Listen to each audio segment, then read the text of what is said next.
All right. Welcome back, everybody. I apologize that the breakout room's closing is always a little abrupt. So I apologize to anybody who got interrupted in the middle of that.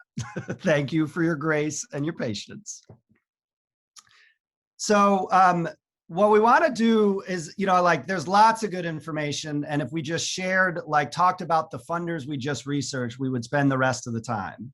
So I have a very specific question I want to explore, which is, as you were doing that activity, as you were looking at the funder in your community and talking with folks about what they fund and what you need to put together, what did you discover about the grant writing process and about researching funders?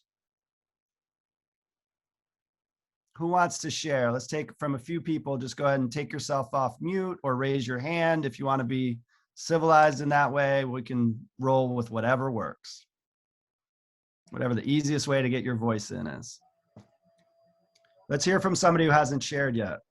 So I think when you read, this is Lydia, when Hey, you Lydia. read through, and hi Hamilton, I hadn't Hi. seen you in a while. I know.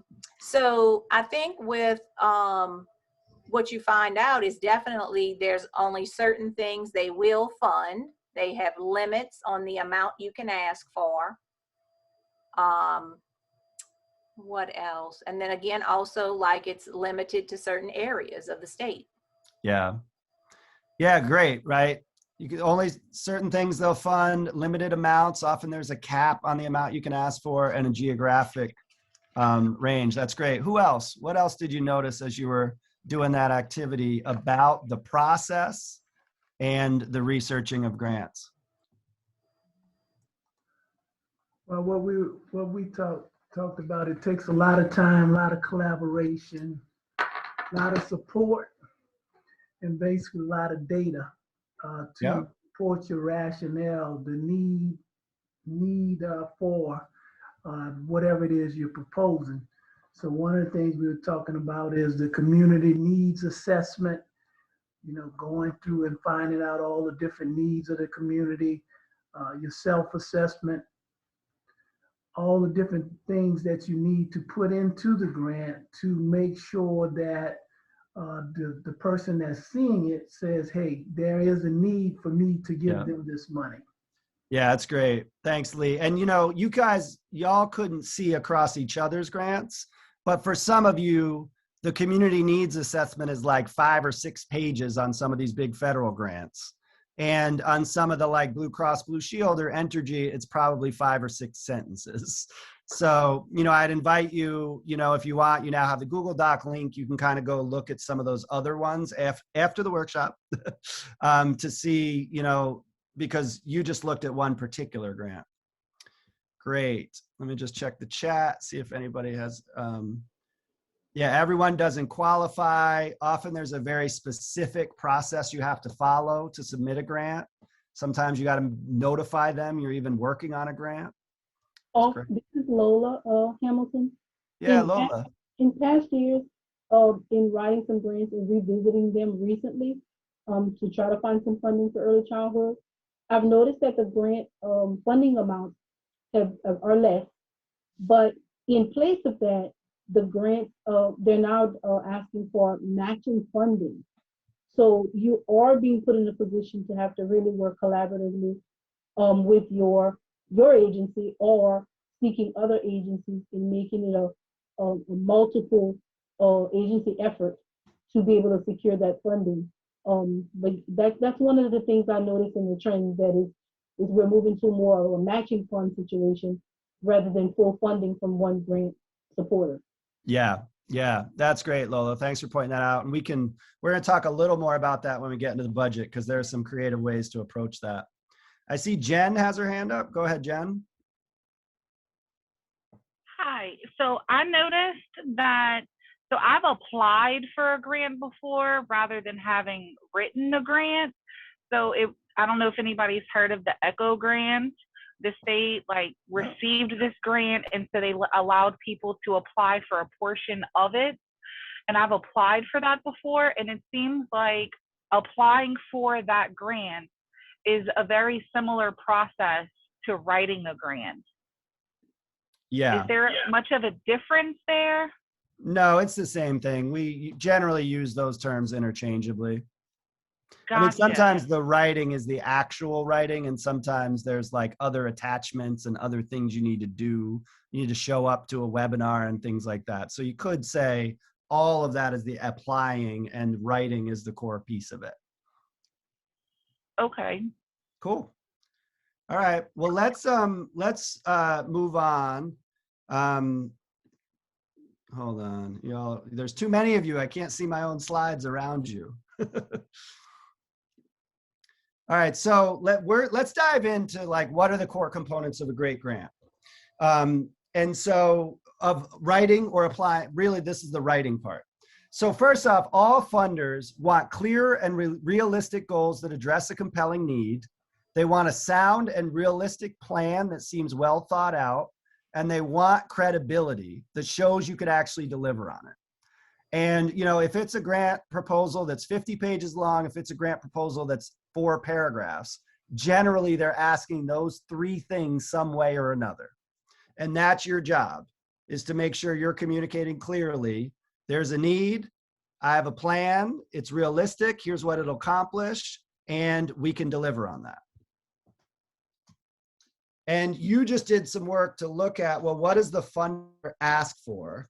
And, you know, my approach usually in terms of planning and approaching a grant is to work on the things that are furthest from my control first. So if I need a letter of support from the mayor, I know some of y'all got the mayor on speed dial, but most of us don't.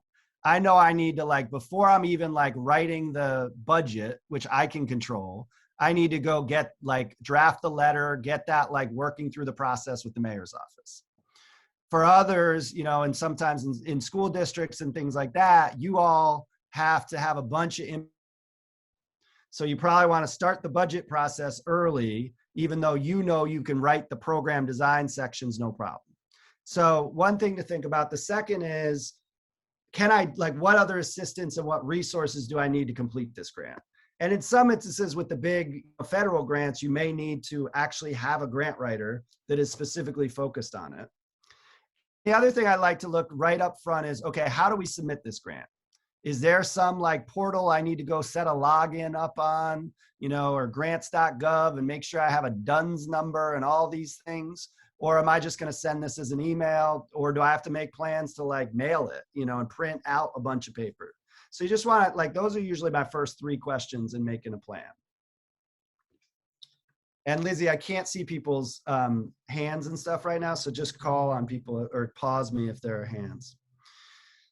So here's the general core 7 elements that are in almost every grant. Often there's some sort of an abstract, which is what they would call it usually in a government grant, or a project summary, which is more likely in a foundation grant. There's a need statement. There's some sort of project plan, goals, activities. There's a budget. There's some sort of, okay, what are the outcomes and how are you going to know if you achieved them, the measurement. There's something about the organization's capacity to do this work. Sometimes they ask about who are the people that are going to be running the grant, who are the partners. And then they usually ask something about, okay, when this grant is over, how are you going to make sure you keep doing this work and sustain it? So we have another poll that we're going to launch just to get a sense of which ones you feel you're the strongest at and which ones you feel you're the weakest at on this list. And go ahead, you should see the poll on your screen now. So the first question is, what are you most confident with? And the second is, what are you least confident with of these 7 sections of a typical grant proposal?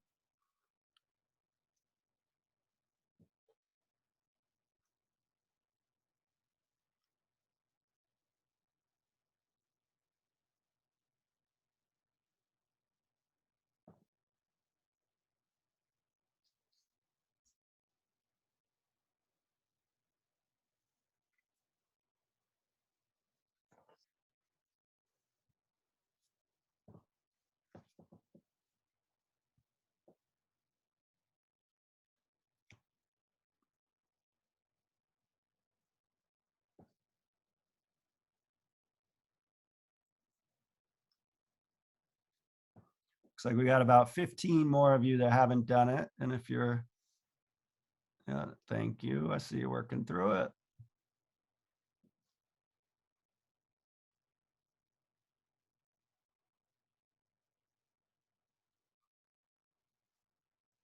All right, we're going to close the poll momentarily.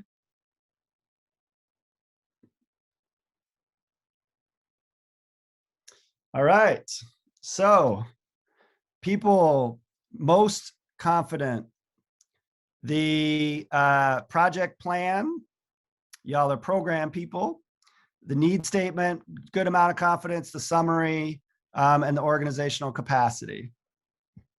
And least confident, the strongest on those are the sustainability plan is the strongest, but then also the budget and the measurement plan. And then secondarily, the organizational capacity. So I'm going to do my best to spend a little more time on the sections where you feel like this group as a whole is a little less confident. Okay.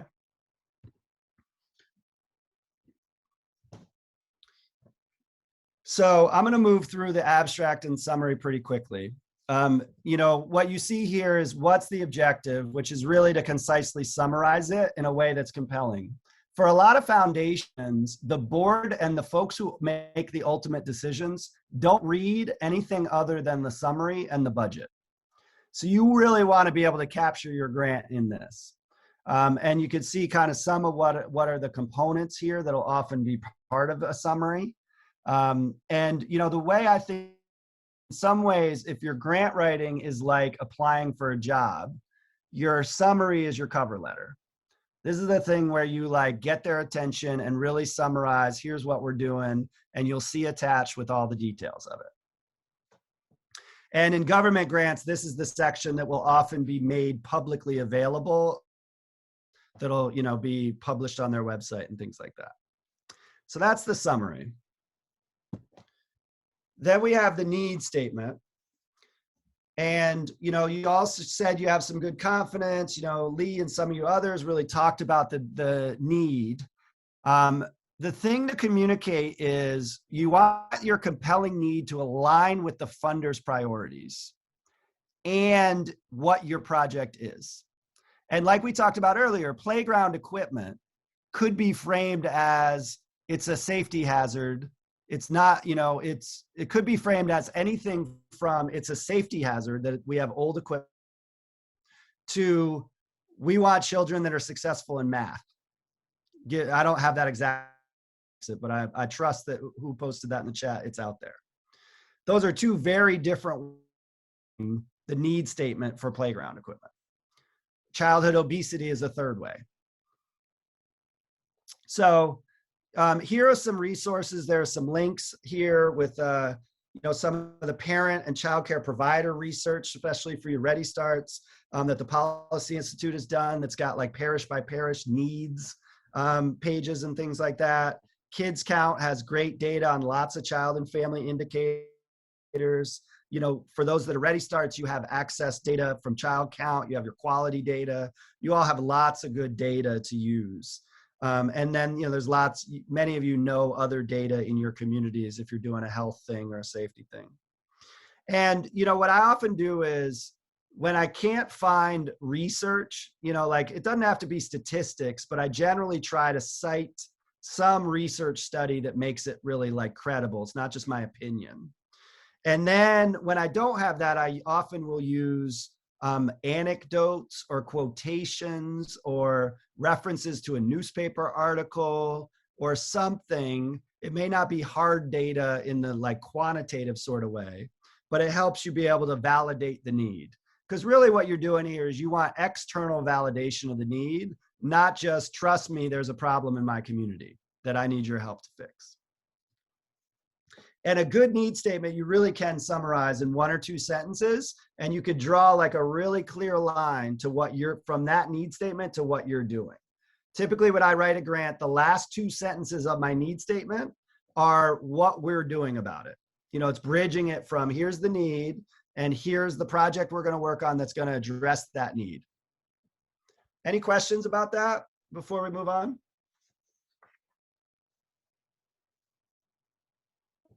All right. So the project plan, I'm also going to move through this fairly fast because y'all felt the most confident here.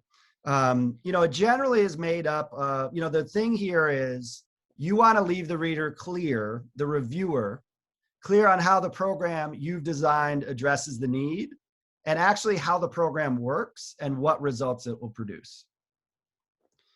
And, you have your project goals usually, and you want those to be SMART goals, right? So specific, measurable, achievable, realistic, time bound.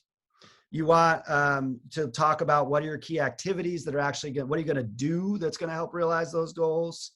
What's your work plan or your timeline? So kind of what happens when. And then often there's a question they ask about how are you going to engage participants? How are you going to engage families? How are you going to engage the folks who you need to do this work? What's your strategy or your plan there? And most of the people that review your grant proposal know something about this field. Many times they're experts, right? Like federal grants often have external reviewers that are experts in the field. But even in foundations, sometimes you have a generalist who doesn't know, they're funding early childhood and housing, so they know the community, but they don't know the specific program and issue. And other times, at a W.K. Kellogg Foundation, I mean, their program officers are experts in the area they work on. Any questions, comments about the project plan?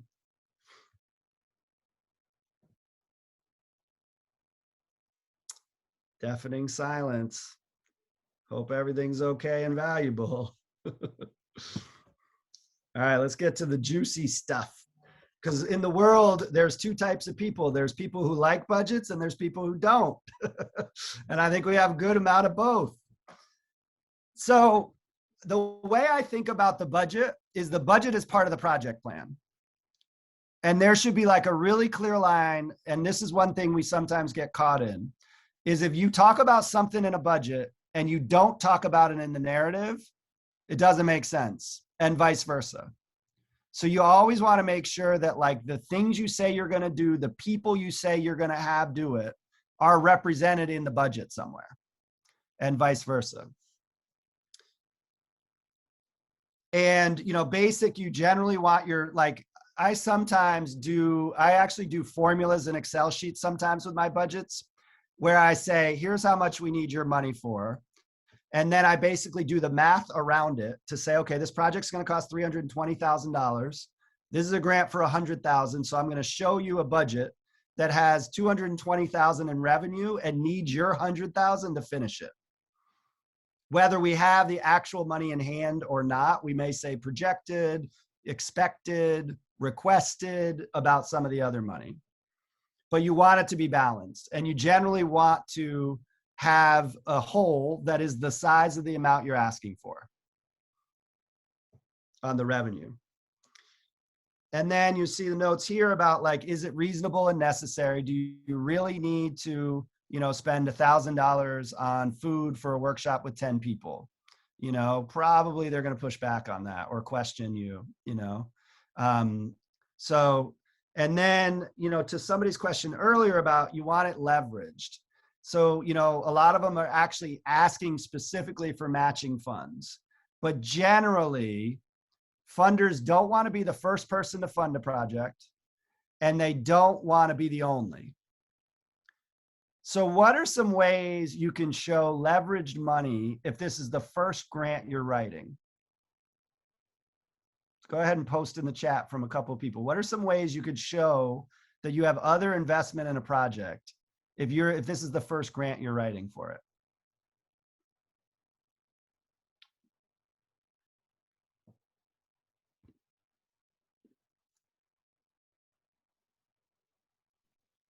So Hamilton can use the money that you get from CCAP and any other agencies that's outside of direct tuition-based payments. So any money from LDOE, CCAP, in Orleans Parish, city seats, or just other funding besides direct tuition payment parents. Yeah, why can't you use tuition payment on tuition payment? I don't know. That too. Yeah, you can. Yeah. The other, yeah, and you know, in some instances, depending on the project, right? Like if they're not actually, if CCAP doesn't fund playgrounds, you need to be thoughtful about how do you design a budget that includes the playground, but includes the kids' seats, you know, the kids who are using it, right? But that's great, Rochelle. And the other thing is fundraiser accounts, letters of support. I see. State how much you're willing to invest, school district funds. There's also like always staff, like in-kind resources, right? So generally there's some sort of staff that are already working on this and you can count some of their time towards it. There's usually some sort of a facility that's already being used, even if it's somebody's office or nowadays our house, right? Like there's some actual costs, there's internet, there's your computer, like, you know, you could show all of that as well as investment. Sometimes, and we do this on the early Head Start grants, we'll show volunteer time, including parents' volunteer time, as a way to show matching resources and leverage resources. So there's lots and lots of like ways to be creative, because the point you want to show is even if they're the first grant funder, you have other resources you're using to make this program happen. Cool. All right. Other questions before we move off of budget? What other questions do people have? Because I know there were several people who said, you know, this is the part you feel the weakest on. Any other questions about budget? And, you know, feel free to get more specific. I know a lot of what I'm doing is like 20,000 feet just for general. Anybody have any questions about the budget sections?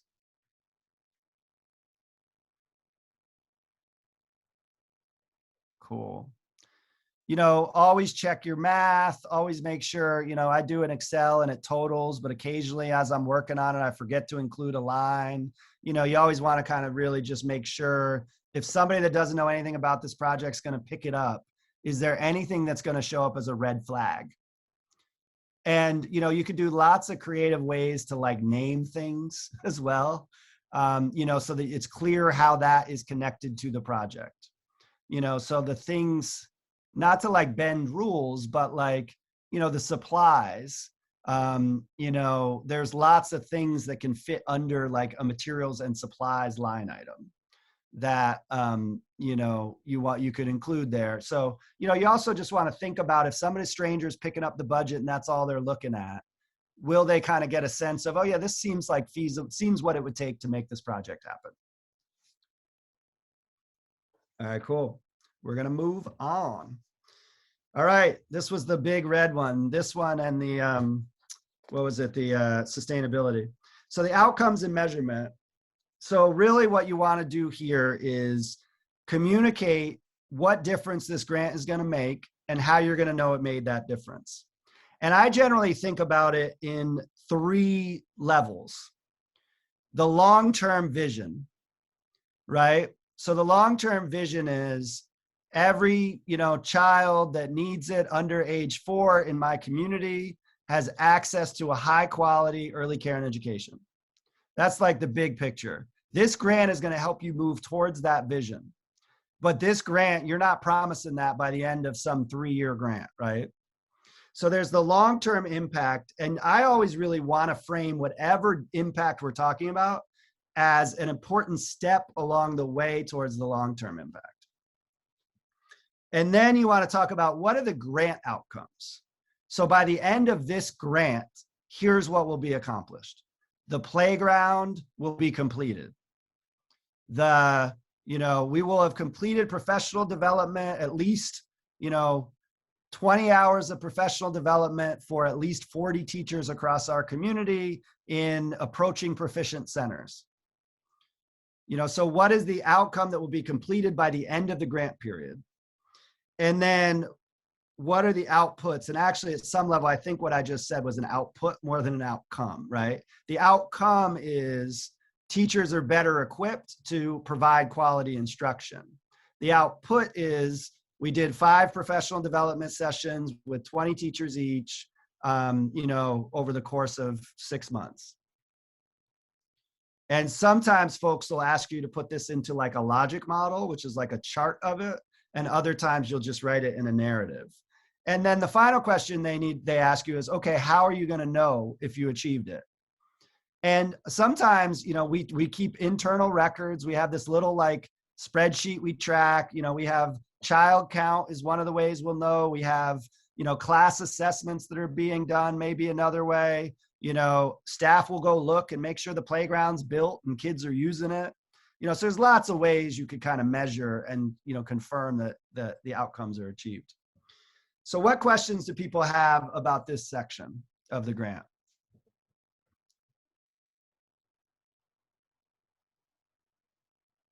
I know we're getting to that time of day. All my people on mute with your videos off. Yeah, go ahead. Who's that? They just came off mute. This is Jen. So I guess I picked that based off of the ECHO grant that I had mentioned previously. Yep. And what I had applied for, and how I could, and I know this is very specific, but measuring the outcome of so I applied for the grant to create and implement an outdoor science center at my school.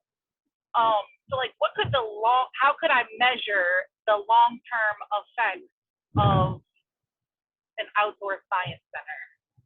It's a great question. Yeah.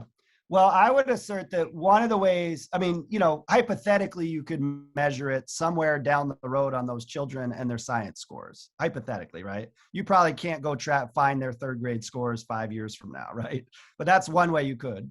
One thing I'll say is you don't always need a measure for the long term. Because often what's going to happen is they're going to fund something now. They're not going to like depend the funding on will it be measured 3 years from now. But, you know, I don't know a lot about child assessments, but there could be some sort of an assessment of, you know, are they doing more exploration and kind of early STEM type skills as a result of using the Science Center?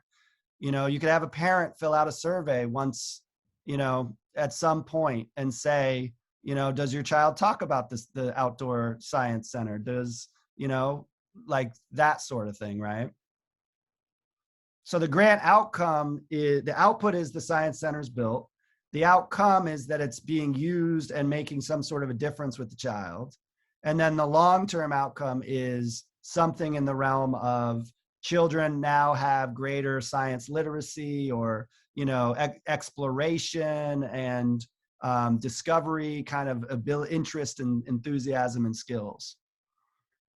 How's that, Jen? Does that help? That helps tremendously. Thank you. Yeah, great. Thanks for giving us a concrete example to work on. All right, cool. Yeah, there you go. Christy Gilmore has got comments in the chat about what we could use. Science objectives on teaching strategies gold. Great example. All right, cool. So let's talk about organizational capacity. How do we demonstrate, like the objective here is to show you can deliver on the project.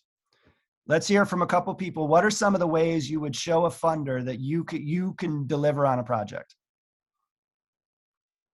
Go ahead and take yourself off mute and jump in.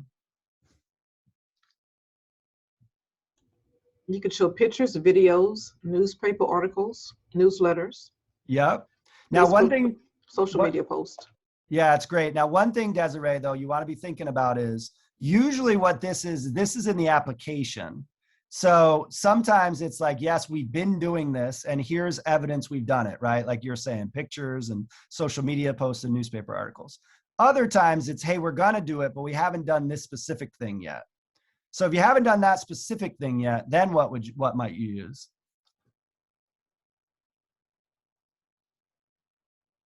Anybody? Okay, so I can speak to what I did for the Outdoor Science Center, which was show that I had an area already designated for what I was trying to create, that I just needed the funding to purchase the materials. Great. Yeah, that's great, Jen. So you show you have the space. You show, and you actually might even give them a materials list. So you show you've like really thought through what's needed. What else could you do to show you have the ability to build something like an outdoor science center? I see You Carmen in the, have, yeah, go ahead, Rochelle. you can have a proposal of a contractor or someone who's going to put it up. This is how the design, an architect or draft, whatever you want to say, this is how it's going to just Right. a contract between the two people who are to put it up. That's one way to show that you have the capacity, that you've already gone that step. That's brilliant, right? You have the design, you have the plans, you have the contract or the proposal in place to do it from the contractor who's an expert. You might also say, even if you don't have that, say, hey, we actually have a contractor who's going to help us with this, and they've been building outdoor science centers for 20 years, right? So you could also just name, like, resumes kind of thing here really makes it. List of what resources you already have. Often what we do is we'll talk about other projects we've completed. So it may not be outdoor science centers, but we just finished this indoor something, indoor little technology lab, or, whatever that shows, we've done that. We outfitted 5 classrooms. So now to outfit an outdoor science center is pretty easy. Sometimes all you say is, look, I have somebody who's been teaching science education for 30 years that knows this stuff. Or somebody that just completed a degree in science education. So they at least have that as credibility. All right, Hi, Hamilton. This is Ashley. I want to ask a quick question. So, like, let's just say it wasn't the science center, and you were trying to get increased funding for expanding or something for teacher professional development, or just something basically education-wise, right? So, Yep. like, would you use maybe your class scores, use what previous grants you've had? Like, could you use things like that? Absolutely. Absolutely. Yeah. I mean, really, you just want to communicate that you can do it. And the best way to communicate that you can do it is to say, I've done it before, or I've done something similar before, or I'm trained to do it. You know what I mean? Or I have people who are trained to do it, who are experts in it. All right. So sustainability, let's touch on this. We have like a few minutes. So this is the question of, how do you sustain the program? And one of the things I sometimes do is I'll say, well, we've gotten other grants and we've been able to sustain those. Or, we have state funding that covers this work that we do ongoingly. And sometimes, like an outdoor science center, you may not need to sustain it. You may be one-time funds to go build it, or even professional development. Like sometimes we want to have a bump in professional development now, and then we'll have our people who are certified that can then just do refreshers. So it's not going to cost as much later. So you could see some examples here, right? Is like, who else is funding it? What plans do you have in place to sustain it? So what do you think you're going to do to help get other money for it? How have you sustained other projects? And what I do is honestly like what Lizzie did at the beginning. She said, Hamilton's helped raise $120 million in his company for children. And then I work on a grant with somebody and they say, hey, we work with Hamilton. He's raised $120 million for children. And there you go. Like, you're able to kind of make the case like that. So yeah. Questions about sustainability?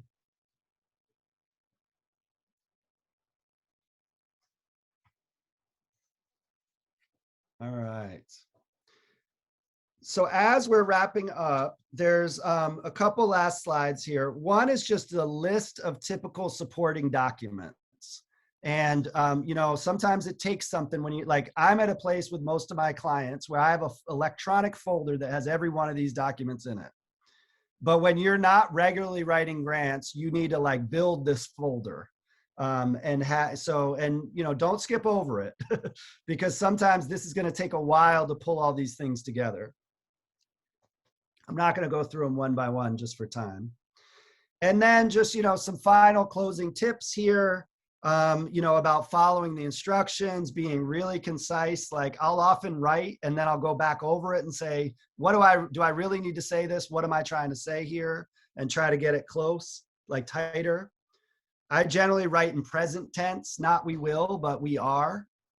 And think of it as a formula. So each section of the grant builds on the prior one. Formatting, spelling, grammar, all that stuff, unfortunately, really matters because it's like they then judge your capacity by whether you spelled things right and you put together a really good looking grant proposal. It doesn't need to be like graphically designed, but it needs to be like show that there's attention and quality. And one of the ways to do that is sometimes I just have somebody who knows nothing about the project or the field read it and see if it makes sense to them. You know, my dad does that for me sometimes. He's retired. He's 70-something years old. And sometimes I'll be like, Dad, I need you to write a grant proposal just to have a clean set of eyes on it. And he always finds stuff I didn't notice because I've been like this close to it. And then after you submit, generally, depending on the funder, there's going to be a 30 to 180 day review period. I just had a record rejection where we got rejected in 48 hours this week. But usually it takes much longer to either get rejected or accepted. And sometimes they'll ask for more information. They'll want to do a site visit or, you know, have a conversation. And so I'm not going to go through all these tips for sake of time. Lizzie is going to post in the chat a brief evaluation form of this session. And there are some questions on there, not just about like what you thought and what value you got, but if there are other topics you'd like to go deeper in around this, that I at least would like to talk.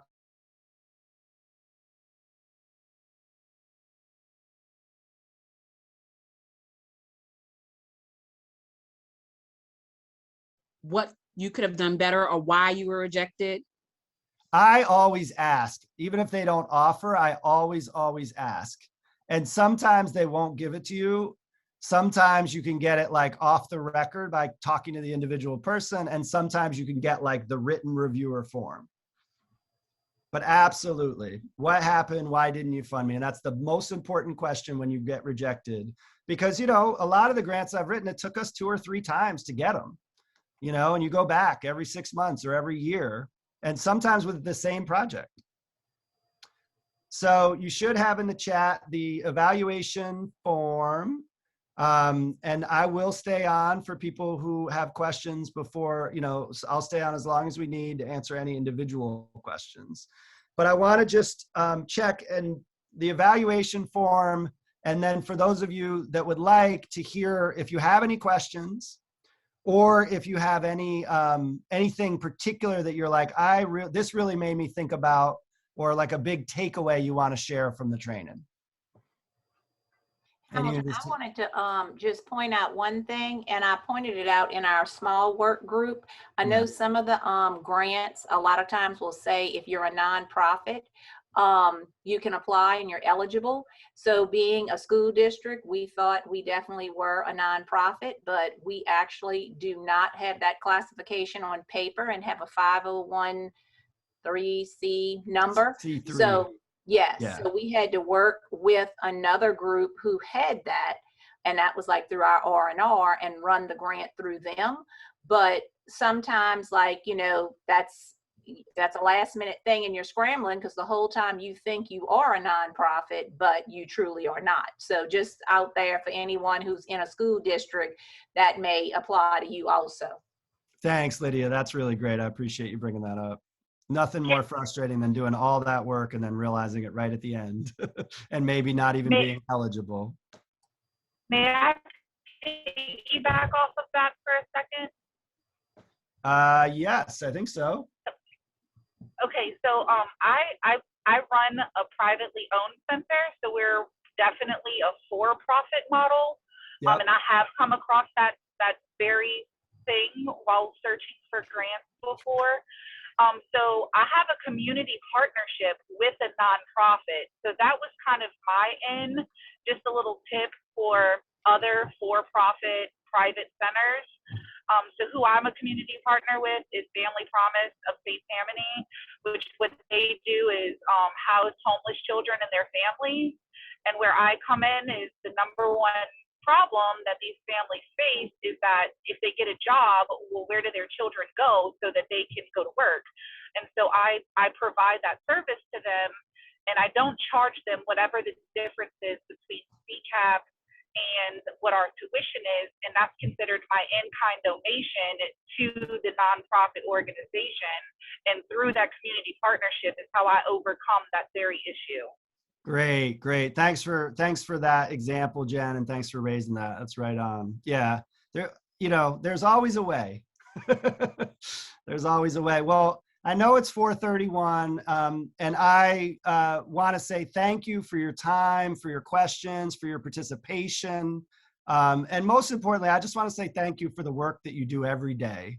It is some of the most inspiring and important work that anybody is doing in our communities. And y'all are my heroes and sheroes. And I just really, really want to say thank you for everything you do, and encourage you to use these slides. My contact information is here.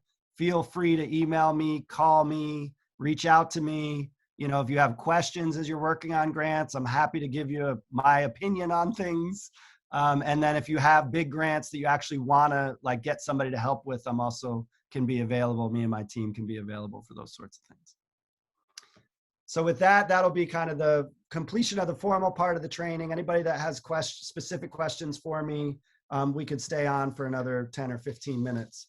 Anything, Lizzie, you want to say to close? I just want to say thank you, Hamilton, for joining us and leading such a great presentation. Thanks everybody who was able to hop on. I hope you guys give your feedback in that follow-up survey, and we'll be sharing not only a recording, but also these slides for your reference. See a lot of thank yous to you, Hamilton, in the chat. So yes, I echo all of them. Thanks, Hamilton.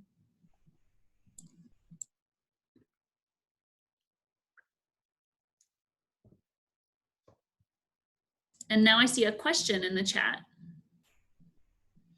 Is there a difference between grant writing and proposals? If so, what are the differences? That's from Trinice. Trinice, are you able to come off mute and elaborate a little bit on that question? I want to make sure I answer it. Where are you? There you are. I'm going to try and unmute Trinice and see if she can talk. Yes.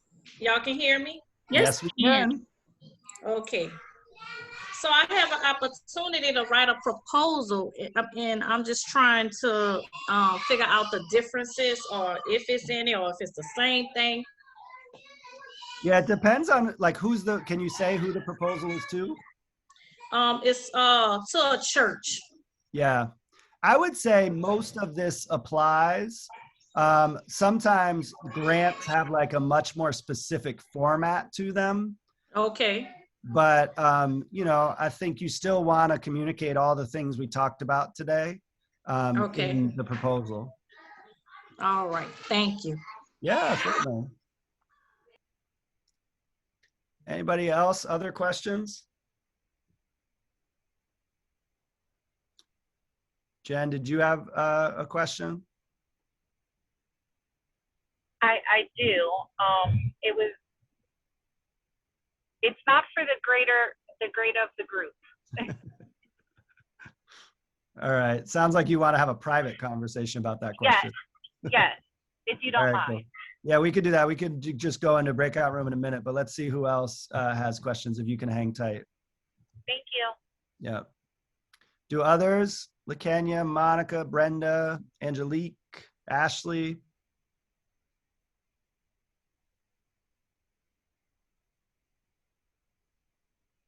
Rachel? All right, cool. Lizzie, will you pop me and Jen into a breakout room, and then we'll, I can come back and answer any other questions that are still here.